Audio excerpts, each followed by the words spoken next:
আজকে হলো রথযাত্রা উৎসব। সোনার আমি বিকেলে ঘুম থেকে উঠেছি, আর আমাদের তো আজকে দুটো নেমন্তন্ন বাড়ি ছিল। একটাতে যেতে পেরেছি, একটাতে যেতে পারিনি। ওটাতে সন্ধেবেলা যাব, আর ওটার মেন অনুষ্ঠান সন্ধেবেলা। তো যাই হোক, যারা আগের ভিডিওটা দেখোনি আমি নিচে ট্যাগ করে দিচ্ছি, অবশ্যই দেখে নিও।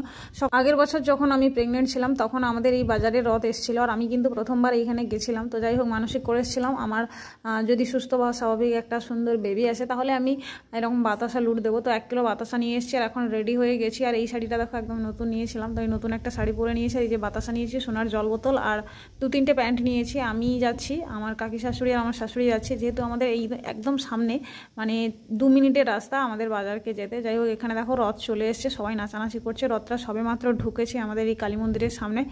আর এই যে সোনাকে রথে আমি একদম তুলে দিয়েছিলাম, ও তো কিছু সময় ছিল, তারপর দেখা যায় যে কান্নাকাটি করা শুরু করে দিয়েছে। ওকে যে নামিয়ে দিয়েছে, ওর বাতাসাটা লুট হয়ে গেছে। আর আমি তোমাদের নেক্সট একটা মিনি ব্লগে এর পরের নেক্সট পার্টটা তোমাদের সঙ্গে শেয়ার করছি। টাটা।